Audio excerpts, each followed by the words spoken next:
I'm with a woman who's saving lives through her amazing work. And let me tell you, it starts from the ground up. It really, really does. She is the founder of Techlit Africa. She is also a CNNHero. She is the phenomenal Nelly Cheboi. Welcome to Double O Direct.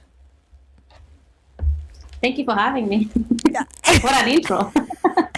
People keep saying that I should be the one who introduces people. Like, that should be my permanent job. Right? Just go around from event to event, just introing folks. Yeah. You stole my dimples, but seriously, tell me, who is Nelly Cheboi? I'm sure you've gotten a lot of questions, since you became a CNNHero and your work has been recognized globally. But just for those who are uninitiated, give me some background. Yeah, my name is Nelly Cheboi. I come from Mogotio, which is in Baringo County, Baringo County, and I am the founder and CEO of Techlit Africa. I grew up in Mogotio. I went to Mogotio Primary. I studied, I went to Maryhill Girls High School, and then I got a scholarship to go to America to do my higher learning, my university education. And so when I got there, I just noticed the abundance there.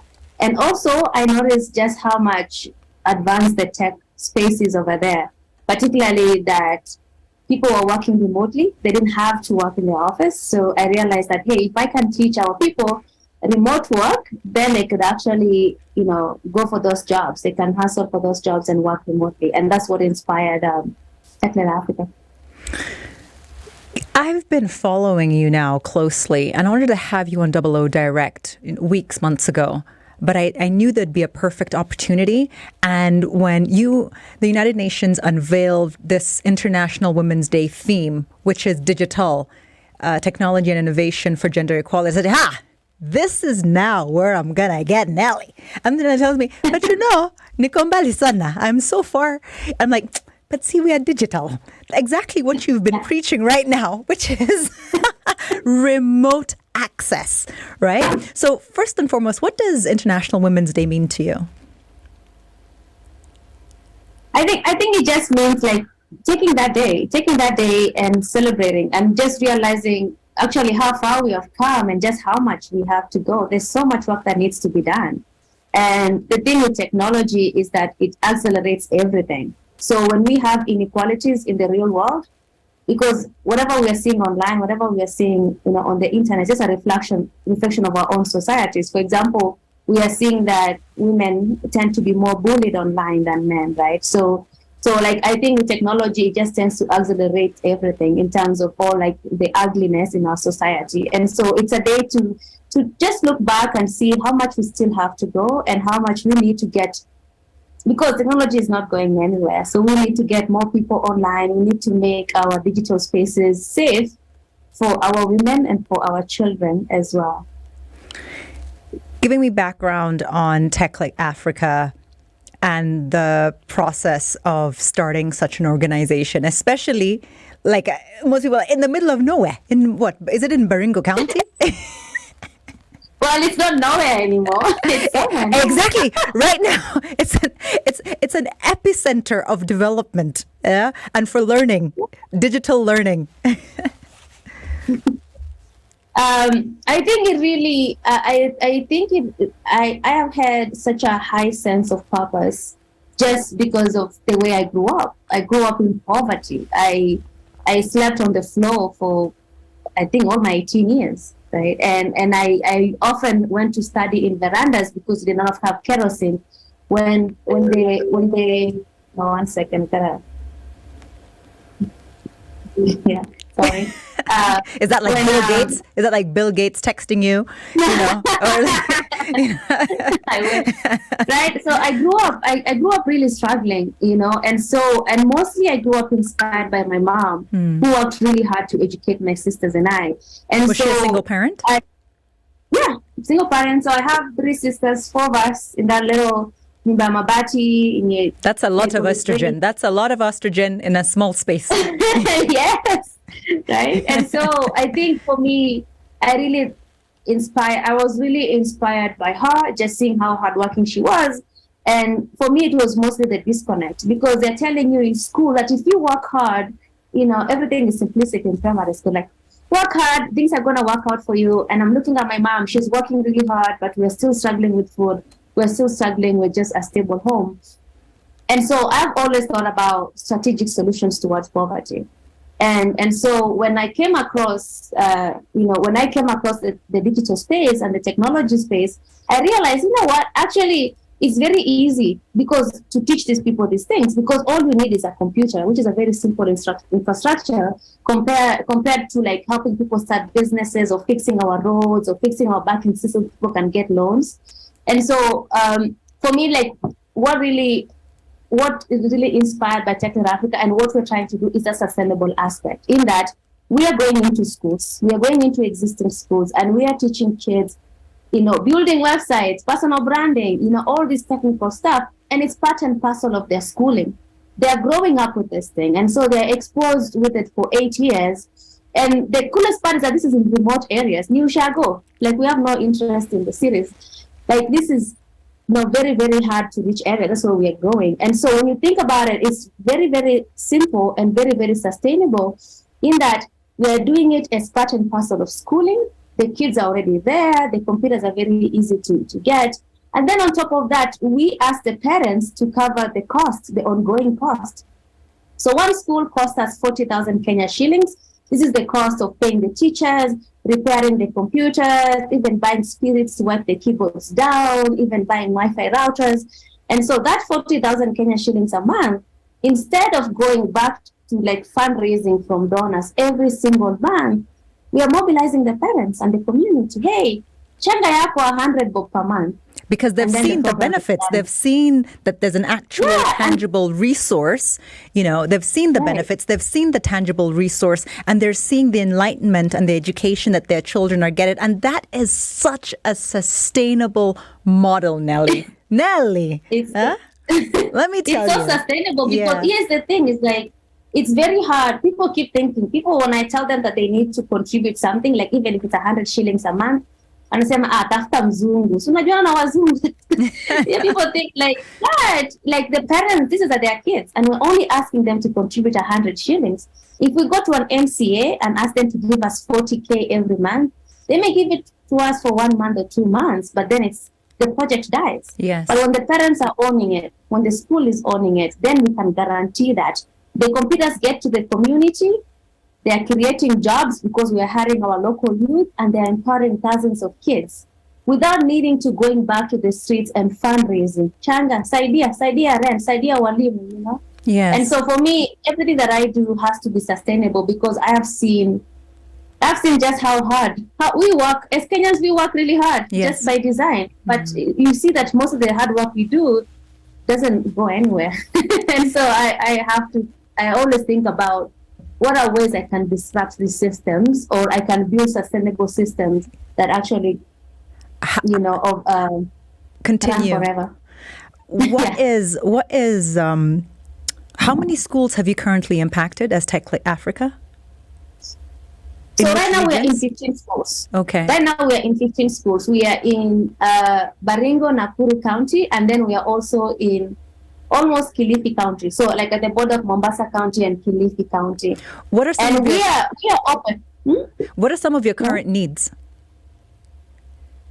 Anyone listening, please just work with us. Computer Zico. We actually have enough computers to go for our next 20 schools. Yes. The biggest challenge is getting people to understand that mindset. Your mindset ya kujitegemea, right? Yes. We as NAMPROF, we as Techlit Africa, we are only a 15 people organization. Yes. So it's myself and my co-founder Tyler. So the two of us are the managers of the organization, and then we have one teacher for every school. So actually we're 17. We have one teacher for every school, and that's it, right? And so we spend our work working on the curriculum, working on sales, working on just building the system. And so we can't, when we take our time to go and instead find sponsors for these schools, our program will, right? So we want people to understand that we, mostly Tyler and I, as the administration of the organization, we spend all our time getting these computers here. Yes. And they're so expensive to get them here. Yes. But once they're here, we expect you as a community we expect you to understand that you need to help us raise that 40,000 Kenya shillings per month. Yes. So we can pay our teachers and we can run this program sustainably. I've just had several women on Double O Direct talking about funding opportunities for projects that are sustainable, and a little bit of trial and testing has been done.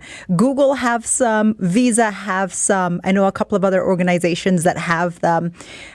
You and Tyler, I need to link you up with a couple of people because there are large grants available, for just the kind of thing that you're doing. So I may not have much, but I have that. So the first thing I want to do once we're off this call, we're going to have another, conversation. Yeah, because these ladies have just been telling me here on Double O Direct that pesa iko. As long as it's something that's not foolish, right? As long as it's something that is been thought through and can work, and you've proven that, then up to $4 or $5 million. I don't know what they were talking about, for the project. So what I'll do, I'll get on that. The final question I have for you is, what has been the best result of you becoming a CNNHero? How has that, if in any way, positively impacted Techlit Africa and Nelly Cheboi in general? Oh, I think for us the biggest thing, it has made our job a little bit easier because right now when we talk to schools, our biggest challenge is actually onboarding schools, continues to be onboarding schools, because of the way we're set up and asking the parents to help us contribute, covering local costs. So you can imagine in the beginning, I'm calling someone and I'm like, oh, this is Techlit Africa, this is Nelly Cheboi, we have a program, we have computers, we're teaching our kids. Nani? And then they're like, we're kwenda uko West Kama, right? So right now it's easier. Now it's like, I know Nelly Cheboi, I respect that lady, but there's so many fraudsters. How do I know you're Nelly Cheboi? And then I just get on a call with them and they're like, oh, okay, so what do you need us to do? So it has made our validation, just like legitimacy, reaching out to schools a bit easier. Excellent. I love that. Any parting words as I let you go, celebrating International Women's Day and talking about digital technology? Anything you want to leave Double O Direct audience with? Yeah, I think there's a lot of power in just being online. There's really a lot of power. So when you're online, when you have that like 1 GB for 1 hour, consider like what can you use this for? Can you learn something on YouTube? And when you're online, like don't go to Twitter na tukanana. We can see you. We can see your names. We can see your profiles. And if you continue being very mean on these online spaces, no one can hire you, right? And so we should. The internet is very powerful. It's very easy to get a job. It's very easy to network with people. It's very easy to build your own brand. Like we have seen the likes of Crazy Kenna and so many people build brands. Crazy Kenna, Elsa Majimbo, Kabile. These people are doing this from their smartphones. Like you don't have like, you can even like be the best accountant and you can go out there and teach people accounting and you're making money from that. And so just keep thinking of ways you can leverage the internet to build your audience. My favorite, Nuyu Njeriwa Uji. I saw her page on Facebook, and she has a lot of she's a very big audience. And all she started with, I'm assuming from the name, alikuwa nauza tu uji. Na kaenda online akajimarket tu. So next time I'm in Githurai, I'm gonna go try Njeriwa Uji, right? And so you see, so the internet is such a magnifier. Hata kama when ni Franco wa viazi, enda Facebook, enda ujimarket. Kidogo umepata order kila mahali instead of that like small area you are in. True. And so we have to realize just how big the internet is and how there's an audience for everything and how you can leverage that to build your businesses, to learn courses, to secure jobs, build brands, and so many others. You just have to be a good digital citizen, right? When you say mean comments online, we see it. And sadly, people tend to remember more mean comments than they do positive comments. So if you're always there just cheering someone on, all the time, you're commenting, you're cheering someone on, we see that. And if there's a job opening, you're likely to get that job. But if you're always there, kutukanana, like we also see that. And it's going to be harder for you to get a job. Nelly Cheboi, she is the founder of Techlit Africa. She's also a CNNHero, and she's just joined me on Double O Direct. I'll come and find you. I'm mobile. Yeah.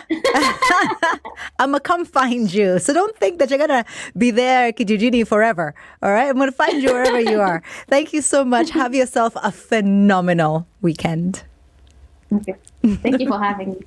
Bye. SpiceFM.